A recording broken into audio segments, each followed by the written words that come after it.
চিন্তার ব্যাপার যত সব প্রশ্ন উদ্ভট। মহারাজের তবে বড়ই বিপদ। কি করে হবে এর সমাধান? টেনে ধরুন মন্ত্রীর কান। মন্ত্রী!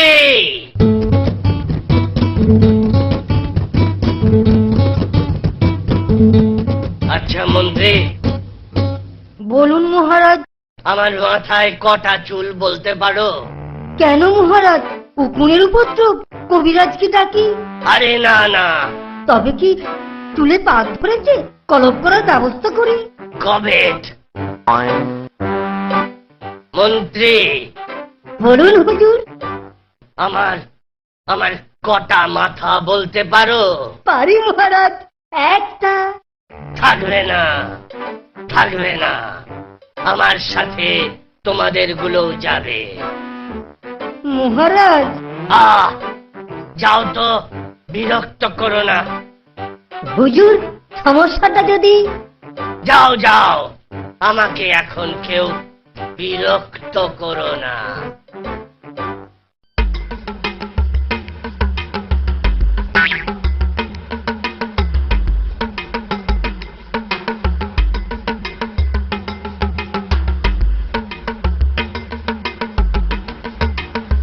মহারাজ এখন কারোর সাথে দেখা করবেন না।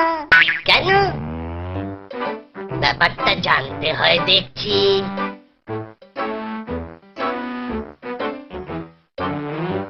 মহারাজ, আমি এসেছি মহারাজ। এখন বিরক্ত করো না, দুশ্চিন্তায় আমার মাথা ঘুরছে। কোন দিকে মহারাজ? গোপাল, এখন ভাড়ামি করো না। মহারাজ এখন চিন্তাগ্রস্ত। রাজাদের এত চিন্তা ভাবনা করতে নেই, চিন্তা করব আমরা। এই জন্যেই তো মাইনে পাচ্ছি। কি বলেন মহারাজ? আপনি কিছু ভাবছেন মহারাজ? মা কালীর কৃপায় আপনার সব চিন্তাই দূর হয়ে যাবে। আপনি শুধু মা কালীর কাছে প্রার্থনা করুন। একটুও হাসছেন না, ব্যাপারটা তাহলে গুরুতর। মহারাজ, এদিকে একটু তাকান। আপনার প্রিয় গোপালের দিকে একটু তাকান মহারাজ। আপনি যে আমাদের মা বাপ, আপনার চিন্তাটা একবার তো বলুন। কি বলছো? তুমি এখানে কেন?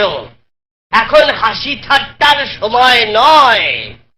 আমাকে শুধু একবার আপনার সমস্যাটা বলুন, আমি হয়তো এর বিহিত করতে পারবো। না না গোপাল, তুমি ভাঁড়ামি ছাড়া আর কিছুই জানো না। এদিকে আমার জীবন বিপন্ন, তুমি এখন যাও। মহারাজ, এই বিশাল পৃথিবীর থেকেও কি আপনার চিন্তা বিশাল, যার সমাধান আপনার আদরের গোপালের কাছে হবে না?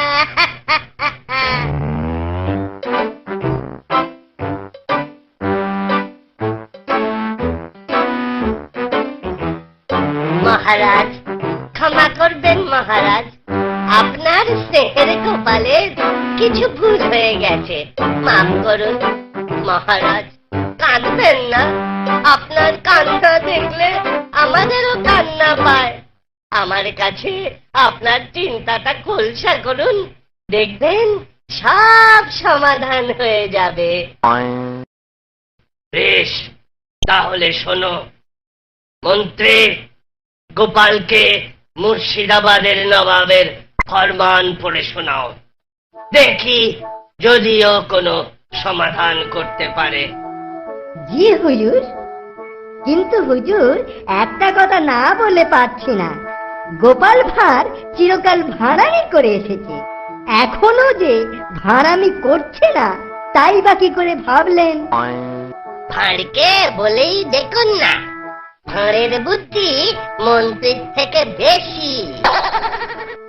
বেশ, তাহলে শোনো, সমাধান না পারলে কিন্তু শুলে চড়তে হবে। মহারাজ, আপনার জন্য একবার কেন 1000 বার শুলে চড়তেও প্রস্তুত আছি, কিন্তু সমাধান করতে পারলে যা চাইবে তাই পাবে। এবার শোনো, মুর্শিদাবাদের নবাব হুকুম পাঠিয়েছেন লোক পাঠাতে, যে মাপজোক করে পৃথিবীর আয়তন তাকে বুঝিয়ে দেবে। বুঝেছ কিছু?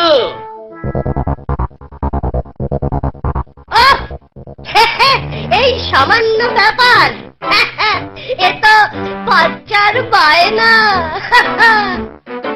তুমি কি বলতে চাইছো? চিন্তায় আমার মাথা খারাপ হয়ে যাচ্ছে। কাকে পাঠাবো? কে এই অসম্ভবকে সম্ভব করবে? কে সেই লোক? কেন, আমি তো আছি, আমি তাকে সমস্ত হিসাব নিকাশ বুঝিয়ে দেব।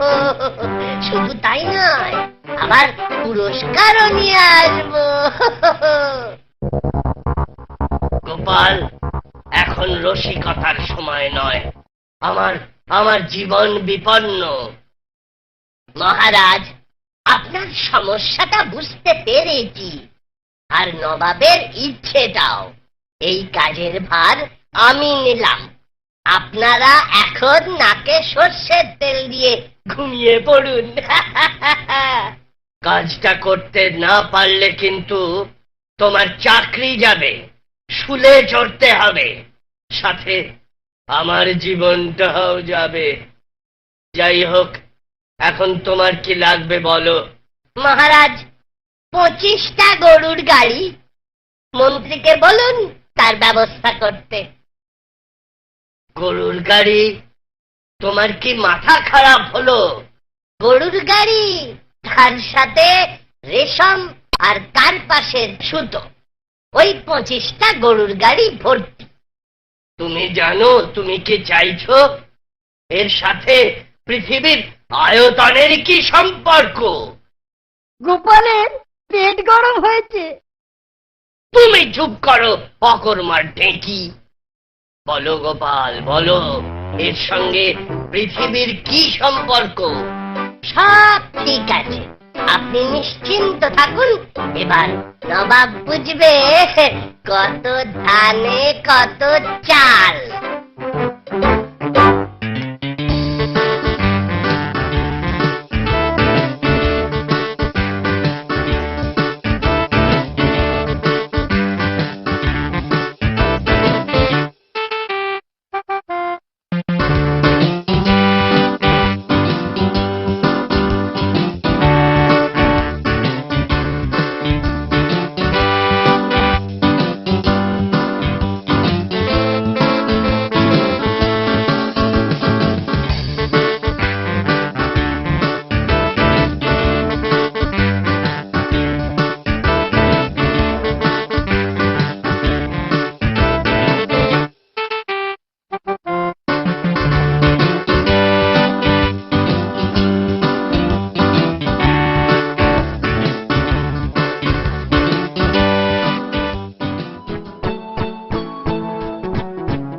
তোমরা এখানে অপেক্ষা করো, আমি নবাবের সাথে দেখা করে আসি।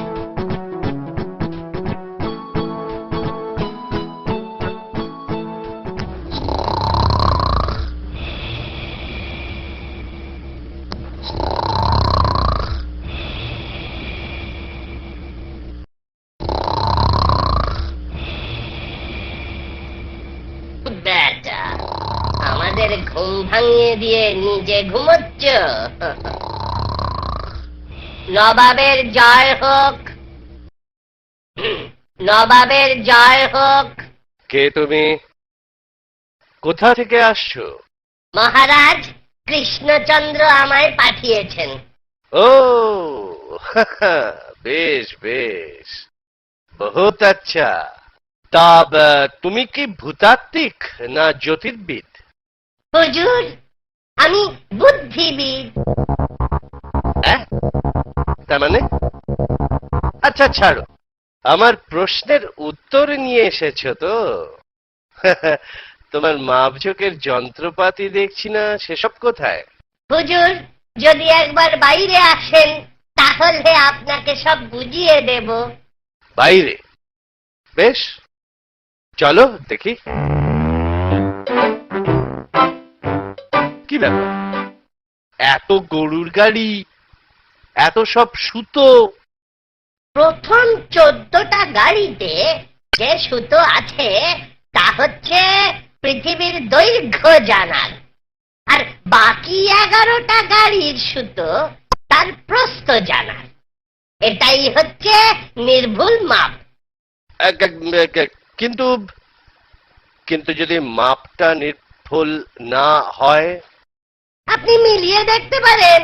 সব থেকে ভালো হয় যদি আপনি নিজে দাঁড়িয়ে সব ঠিকঠাক মাপিয়ে নেন।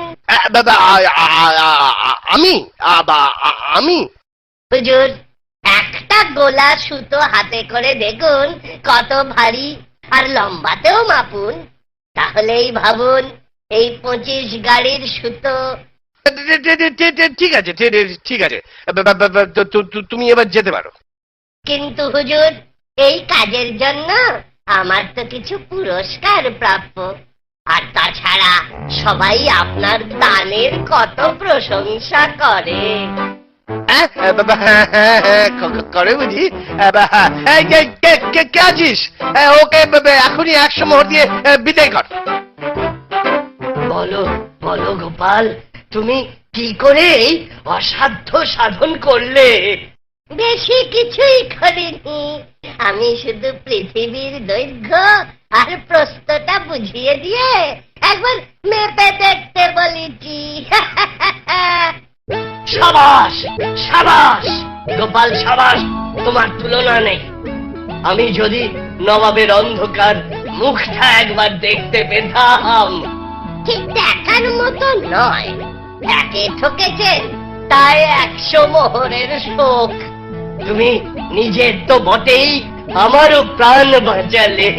তোমার আরো 50 মোহর তোমায় আমি পুরস্কার দিচ্ছি। মহারাজের জীবনের দাম 50 মোহর। গোপাল, জয় হোক জয় হোক জয় হোক মহারাজের।